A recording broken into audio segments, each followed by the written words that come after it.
Hi everybody, welcome to my YouTube channel Dr. Srinivas Medical Concepts and my FB page Dr. Srinivas Concepts. I am Dr. Srinivas, neurologist from Andhra Pradesh, India. I am also the medical author of the book Focused Neurology. Today we will talk about brachial plexus and its localization. The localization of brachial plexus has been made very easy. Before we approach brachial plexus, we need to know two important points. One, the brachial plexus get easily traumatized because they are in the position between two movable structures. One, the neck, we keep moving. Second, the arm, we keep moving. Because brachial plexus are present between the two movable structures, neck and the hand, it can get easily traumatized. Second, if we follow this basic clinical approach, localizing brachial plexus lesion is easy. This approach is the supraclavicular approach versus the infraclavicular approach. The supraclavicular approach versus infraclavicular approach. So if we go in this methodical way, we can easily localize brachial plexus lesions. So the supraclavicular area basically contains the roots and trunks.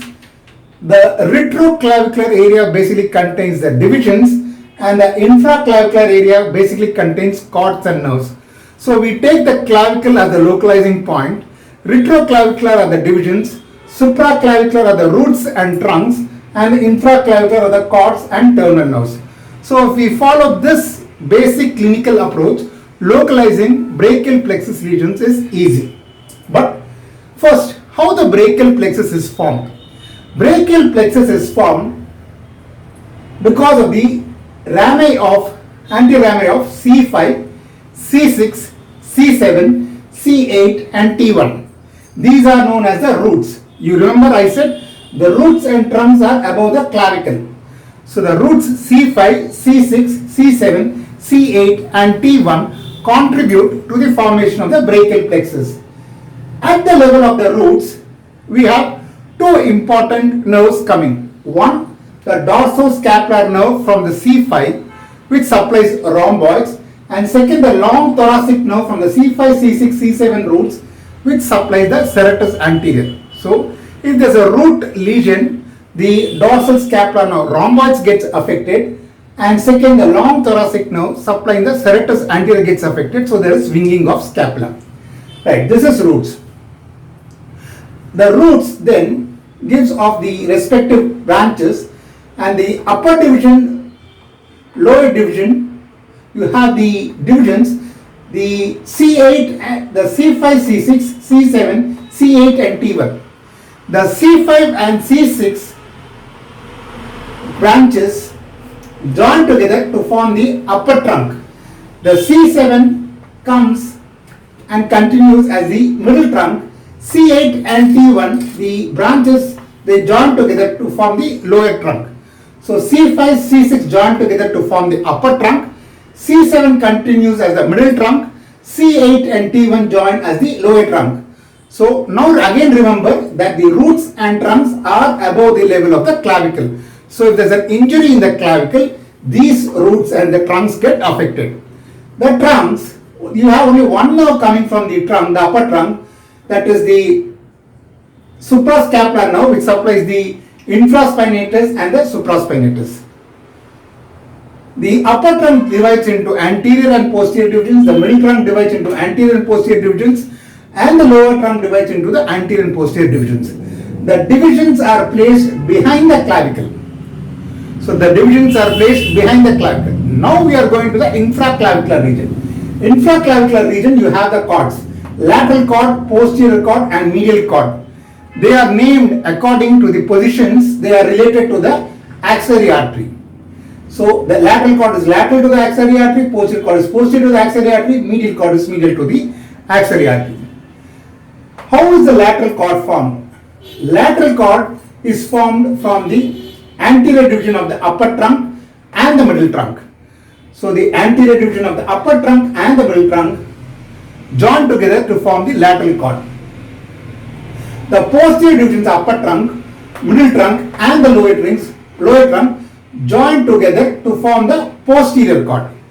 The posterior divisions of the upper trunk, middle trunk and the lower trunk join together to form posterior cord. And the medial cord is just the continuation of C8 and T1. So you have lateral cord, posterior cord and medial cord. From the lateral cord, the main nerve coming from the lateral cord is the musculocutaneous nerve and the lateral root of the median nerve. You have the musculocutaneous nerve and the lateral root of the median nerve. The other nerves are the lateral cutaneous nerve of arm and lateral pectoral nerve, right? From the posterior cord, the important nerves coming, the terminal branches are the axillary nerve and the radial nerve. The axillary nerve and the radial nerve. The other nerves are the upper subscapular nerve, lower subscapular nerve and the nerve to latissimus dorsi. The easier way to remember the branches of the posterior cord, the mnemonic is ulnar, U-L-N-A-R. U is for upper subscapular nerve, L for lower subscapular nerve, N for nerve to latissimus dorsi, A for axillary nerve and R for radial nerve. Right.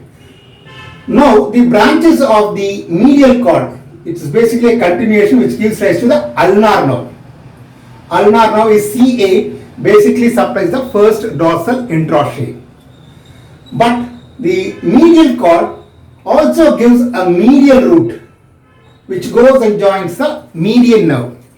So the median nerve is formed by the lateral root of the lateral cord and the medial root from the medial cord. So the median nerve is formed both from the lateral cord and the medial cord. Here there is a very important clinical point. The lateral root of the lateral cord which comes and joins the median nerve, basically it is more of sensory. So the C5, C6 which join together to form the upper trunk, lateral cord and median nerve, the C5, C6 is more of sensory.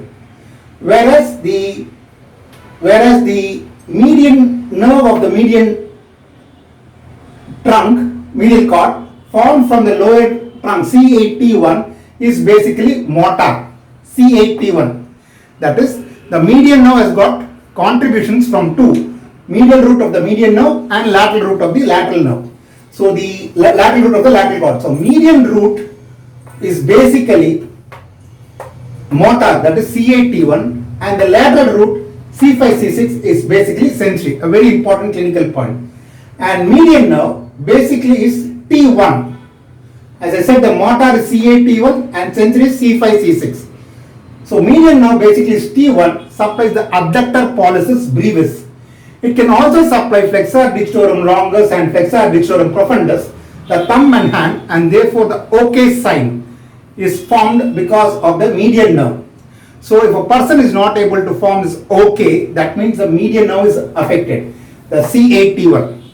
So the median nerve basically has got motor and sensory parts. Motor is predominantly C8T1 and sensory is predominantly C5, C6. And what are the divisions of the posterior cord? As I said, axillary nerve, radial nerve, ulnar nerve, upper subscapular nerve, lower subscapular nerve, nerve to latissimus dorsi.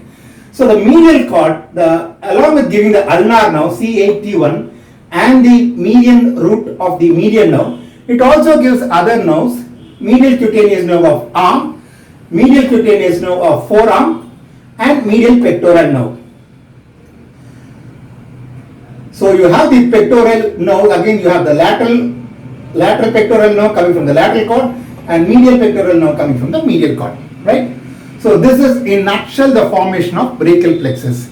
But more challenging and more exciting is localization of brachial plexus lesion.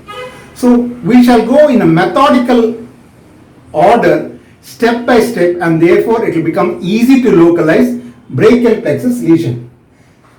As I said, the most important way to approach a brachial plexus lesion is to approach it as supraclavicular, retroclavicular or infraclavicular. The roots and trunk are above the clavicle. So if there's an injury above the clavicle, it is the roots and trunks which get affected. If there's a clavicular fracture, retroclavicular, it can affect the divisions. And if it is below the clavicle, it will affect the cords and the terminal divisions. So this is the most important and significant clinical approach. Now let's go step by step. Now let's see the supraclavicular lesions. What will happen if there is a supraclavicular lesions? So C5, C6 can get affected, C7 can get affected, C8, T1 can get affected. So in the upper plexus, C5, C6 or the upper trunk can get affected. This you call as Erb's palsy, otherwise known as Vater's tip. Here the pronator, which is basically C7, is spared, and therefore patient will have pronation and person will turn his hand like this. It looks like a Vater's tip. It is because it is a C5, C6 lesion, indirectly implying that the C7 is spared, pronator is spared, and therefore person pronates the hand and it is like a Vater's tip. Right. The C5, C6 radiculopathy, they are very painful, and usually the C5, C6 lesion, the cause is traumatic and it is the most common. So the upper plexus C5, C6 and at upper trunk, these are the most common lesion which we encounter in our clinical practice. Right. Now, what will happen if the upper plexus gets affected? So C5, C6, roots or the trunk, upper trunk can get affected. So what are the muscles which get affected? The muscles which can get affected are the muscles supplied by the suprascapular nerve, which is coming from the upper trunk, which supplies supraspinatus and infraspinatus muscles. Right. What happens to the sensory? The C5 area is the lateral shoulder. The C6 area is the lateral forearm and thumb. So if there is an upper trunk lesion, C5, the lateral shoulder can get affected. C6, the lateral forearm and thumb gets affected. So C5, C6 can get affected. And what about the other muscles? The other muscles also can get affected.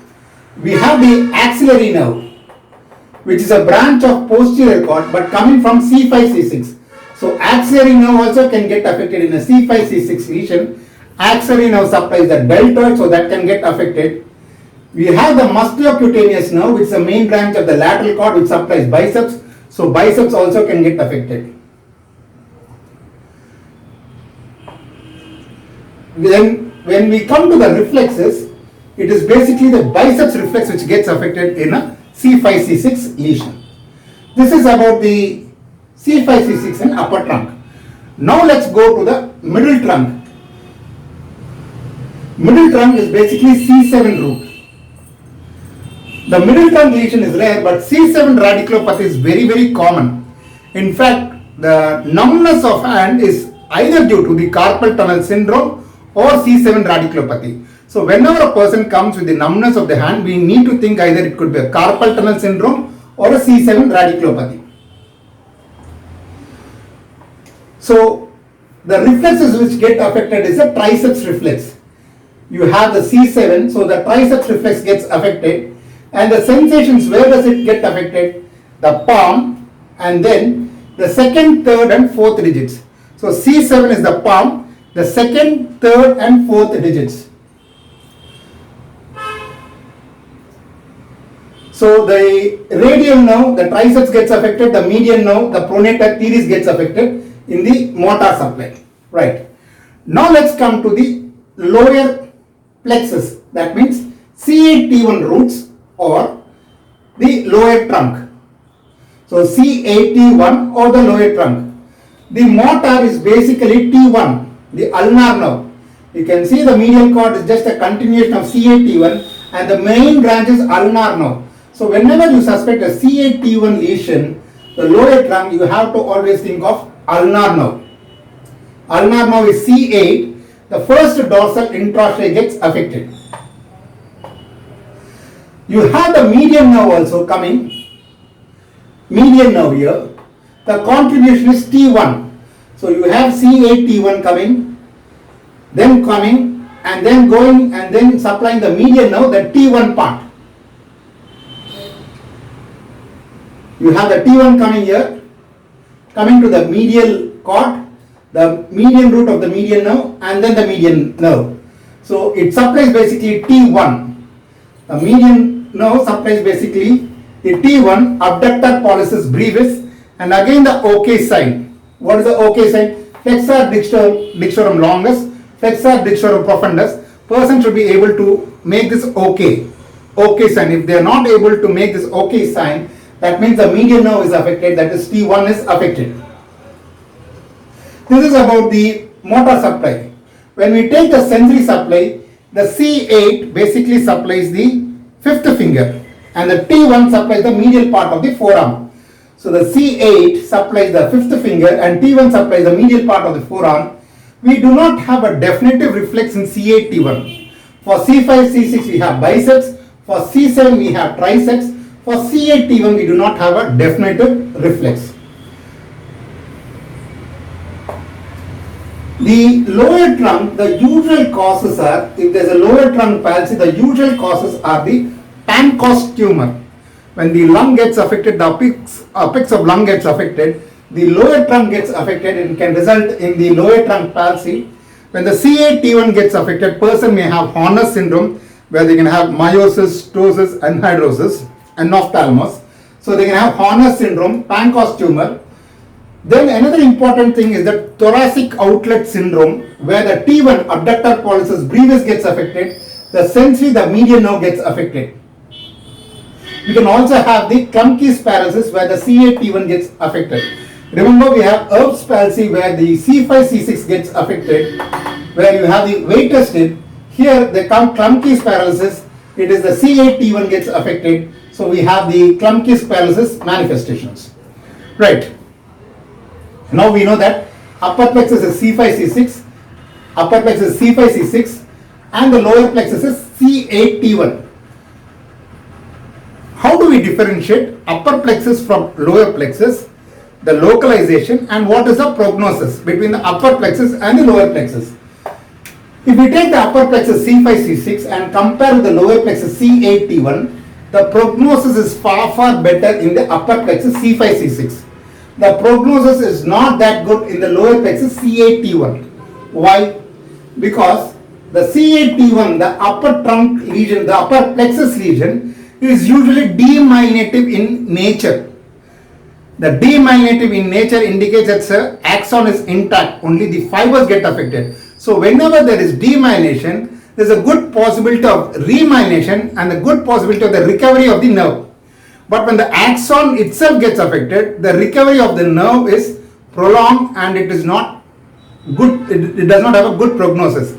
Since the upper plexus usually is demyelinative in nature, the prognosis is better for upper plexus. Whereas lower plexus, the C8 T1, it is basically axonal in type. And therefore when it is axonal in type, the prognosis is bad. It is worse.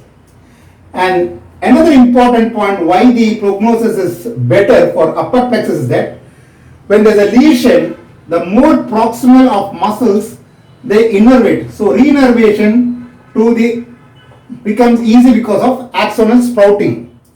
The C8, the C5, C6 are here. And therefore when there is a lesion here, the muscles which get affected are very proximal. Since the distance is very short between C5, C6 and the muscle it supplies, since the distance is short, it can easily regrow. And therefore the prognosis is better for C5, C6. Whereas if we take C8, T1, the lower plexus, when it is cut, when there is a lesion in C8, T1, the muscles which get affected are far from C8, T1 and therefore the prognosis is worse with C8, T1 lesion as compared to C5, C6 lesion. And second, another important point is that C5, C6 are extraforaminal and therefore they are surgically amenable. They are extraforaminal and surgically amenable, whereas C8, T1 are less extraforaminal and therefore they are less amenable to surgery. So in short, upper plexus C5, C6 has got a better prognosis than the lower plexus C8, T1 because upper plexus are demyelinative in nature whereas lower plexus are axonal in nature. When there is a lesion in C5, C6, the muscle which gets denervated is close and then it is short, the distance is short, therefore there can be easily axonal sprouting or proximal distal regeneration and can easily, the muscle can get re-innervated. Whereas in C8T1 lesion, when there is a lesion, the muscles which get affected are far from C8T1, and therefore it needs to travel a long distance, and therefore the prognosis is bad. And second, and the another point is that they are extra foraminal, and therefore they are surgically amenable. They are less extra foraminal, therefore less surgically amenable. So upper plexus always got a better prognosis than the lower plexus C8T1. Fine? Right. Now, having understood the difference between upper plexus C5, C6 and the lower plexus C8T1, now let's understand the differences between the supraclavicular and the infraclavicular lesions. In the beginning of my lecture, I said the best and the easiest way to approach a brachial plexus lesion is to find out whether it is a supraclavicular lesion or an infraclavicular lesion. So what are the important points here? In the supraclavicular lesion, roots and trunks are affected. In supraclavicular lesion, roots and trunks are affected, whereas in infraclavicular lesion, the cords and the terminal branches are affected. So infraclavicular lesion, cords and the terminal branches are affected. Here, C5, C6 or C7, C8T1, the roots, they supply both, they innervate both flexor and extensor group of muscles. Since they are very proximal, they innervate both the flexor and the extensor group of muscles usually. But here, when it comes infraclavicular, since they have gone distally, they either innervate flexor group of muscle or extensor group of muscles. So both flexor and extensor group of muscles are affected. It is supraclavicular. Either the flexor or either the extensor group of muscles are affected. This is infraclavicular. One exception being the pectoral muscles. Pectoral muscles, though they are supplied by the lateral pectoral nerve and medial pectoral nerve, which are infraclavicular, they are very proximal, and therefore one exception is that the pectoral muscles can get affected even if there is a supraclavicular injury. This is one exception, right? Now, having understood the basics of localization of brachial plexus, now let's see the electrodiagnostic temporal relationship. That is, when there is an inciting event, after duration of time, as the time elapses, what are all the electrodiagnostic changes which we can pick up in the electrodiagnostic study. So the temporal relationship between the inciting event and the changes which we pick up in the electrodiagnostic study with elapse of time. So let's see one by one. The first thing to get affected when there is a brachial plexus lesion or the nerve injury is that CMAP gets affected. The compound muscle action potential gets affected. You can find it on the day 2 or 3 itself, and the nadir of it is at day 7. So the first thing to get affected is CMAP. On day 2 or 3 itself, we can pick it up. Then as the time elapses, the next thing to get affected is SNAP, sensory nerve action potential, which can be picked up on day 6. There is a decrease in sensory nerve action potential, which can be picked up on day 6, and the nadir is at the day 10 or 11. So the first thing to get affected is CMAP on day 2 or 3. The second thing to get affected is a decrease in snap amplitude on day 6. And the third thing is that the fibrillation potentials, what we see in the needle electrode examination, it takes approximately 3 weeks, 21 days. So even if the nerve is denervated, you cannot find out the fibrillation potentials when you do needle electrode examination. It takes 21 days for the fibrillations to appear. So the order of the electrodiagnostic manifestations of a nerve injury are: first to get affected is CMAP, decrease in amplitude. The second is the decrease in the snap amplitude. The third is the fibrillations which we see on needle electrode examination, which appears at day 21. Right. Now, having made an electrodiagnostic study and having clinically localized, we need to know the prognosis. How do we prognosticate the lesions? So the prognostication, the best prognosis depends upon few factors. One, the supporting structures are spared. If the supporting structures are spared, the prognosis is good. That is the epineurium, perineurium and the endoneurium. If they are spared, the prognosis is better. The second point is that the distance between the lesion and the denervated muscle, if it is short. As I told in the C6 lesion, if the distance between the denervated lesion and the muscle is short, the prognosis is better. Why? Because of the two reasons. One, there could be collateral sprouting. Second, there could be a proximal distal regeneration. So when there's a distance between the muscle and the denervated nerve is short, there could be prognosis better because there could be collateral sprouting coming from the axons, or there could be a regeneration from the proximo-distal region. Because the distance is short, the prognosis is better. But if the distance is long, the muscle is somewhere else and the nerve is cut here, the distance is long. So collateral sprouting or proximal degeneration will take a long time for it to occur, and therefore the prognosis is bad if the distance is more.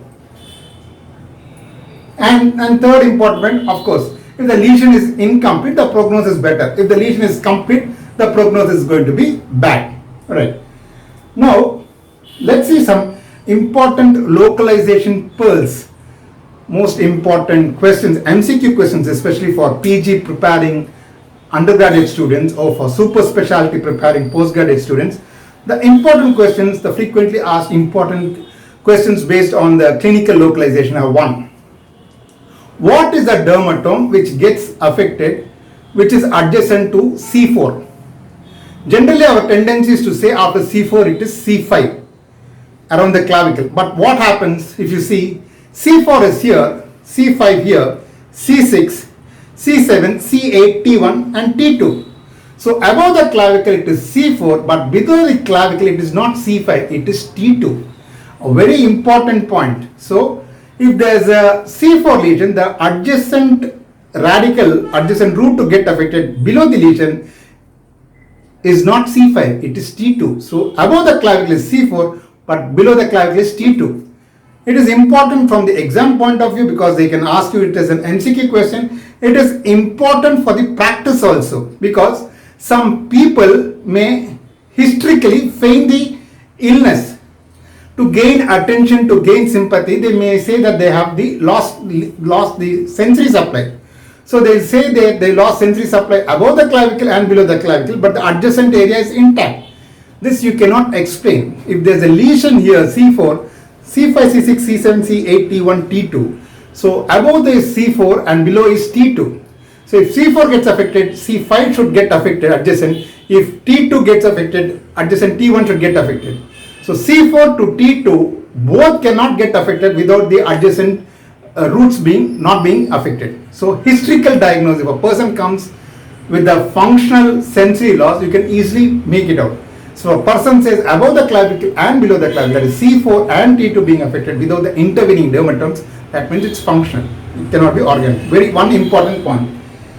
The other important point is that the radial terminal branches, the wrist drop versus the posterior cord. So how do we differentiate if there is a wrist drop between the radial nerve and the posterior cord? Obviously, you can check on the axillary nerve, which supplies the deltoid. If the axillary nerve deltoid is also affected, obviously the lesion is far more proximal than the radial nerve. It has to be in the posterior cord. Another important clinical point.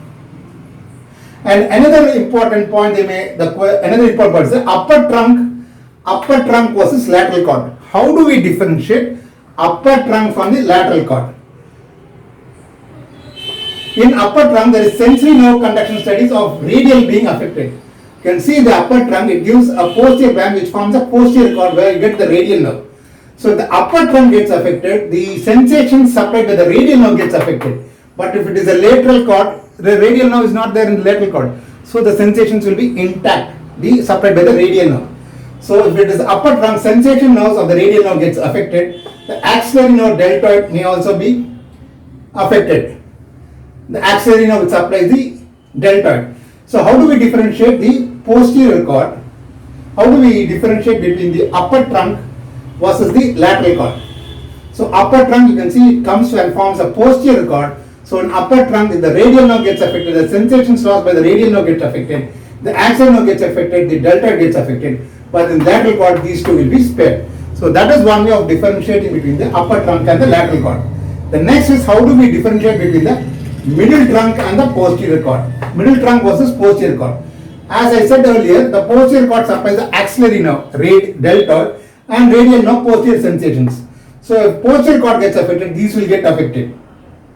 Whereas if median nerve gets affected, if the median nerve gets affected of the middle trunk, median nerve gets affected, obviously the sensations of median nerve D2, D3 digits, and the pronator teres gets affected. So how do we differentiate middle trunk from the posterior cord? Posterior cord, axillary nerve and radial gets affected. Middle trunk, it comes like this and supplies the median nerve. The sensations of the median nerve, the digits and the motor, the pronator gets affected. And the next point is that how do we differentiate lower trunk from medial cord? How do we differentiate lower trunk from medial cord? Lower trunk, again, you have the motor of the radial. Lower trunk goes to the posterior cord, supplies the radial nerve. So extensor indicis propriosus can get affected. Whereas in the medial cord, you don't have radial nerve. So extensor indicis propriosus will not get affected. So these are for some points wherein you can differentiate between upper trunk versus lateral cord, between middle trunk versus posterior cord, between lower trunk versus the medial cord. Then another important clinical situation where a brachial plexus lesion has to be considered is neuralgic amyotrophy, where it is usually seen in women where they have severe pain around the shoulder. They can have muscle weakness and wasting. The usual nerves, and there can be a precedent infection or precedent traumatic event. The usual manifestations, the usual nerves which can get affected are the long thoracic nerve. Second is the suprascapular nerve. And the third is the axillary nerve. These are the nerves usually affected in neuralgic amyotrophy. Usually seen in women, they'll have pain, they can have weakness and wasting. Right. Now, having understood all this concept, what are the important points? How do we go about with the electrodiagnostic test? First is to identify the lesion, and second is to quantify the lesion. So first we do is the sensory nerve conduction studies. We do sensory nerve conduction studies to find out the axonal loss. It is identifying the lesion, so performed initially.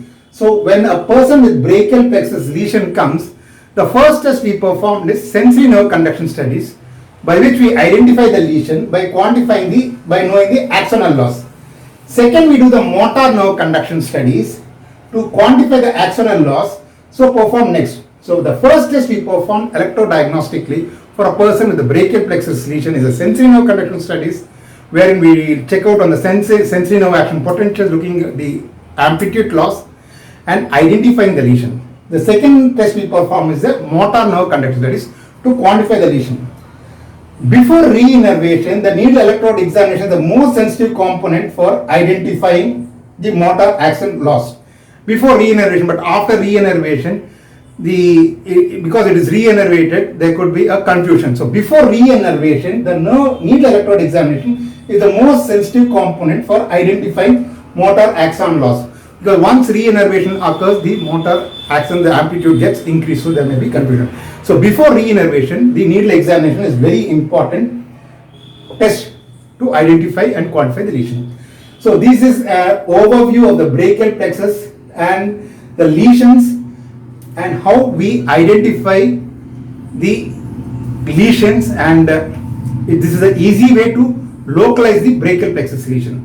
So I again repeat, the best approach for identifying and localizing brachial plexus injury to find out whether it's a supraclavicular lesion or an infraclavicular lesion. Supraclavicular lesion, the roots and trunks are affected. Infraclavicular lesion, the cords and the terminal nerves are affected. Retroclavicular, the divisions are affected. So this is the best way to approach. And then we have C5, C6, the upper plexus, and C8, T1, the lower plexus. The prognosis is better for upper plexus as compared to the lower plexus, and these are the common lesions because they are demagnetic in nature, whereas C8, T1 is axonal in nature, and the muscle to the lesion is very short, so they can be easily axonal sprouting or proximal distal regeneration. Third thing, they are surgically amenable, they are not surgically amenable. And another important point is to differentiate supraclavicular, infraclavicular, as I said, roots and trunks, here cords and nerves. Here what happens, both flexors and extensors are supplied because they are proximal. Here as they come distally, either they supply the flexors or extensors. So if we go this way step by step, we can easily localize the lesion. So brachial plexus localization is a very challenging but an exciting specialty, and I've enjoyed giving this lecture, and I hope you have also enjoyed listening to this lecture. If you have any comments or suggestions, please post in my YouTube channel, Dr. Srinivas Medical Concepts. If you have liked it, you give a thumbs up and like, and please subscribe to my YouTube channel, Dr. Srinivas Medical Concepts, and my FB page, Dr. Srinivas Concepts. Bye. Thank you.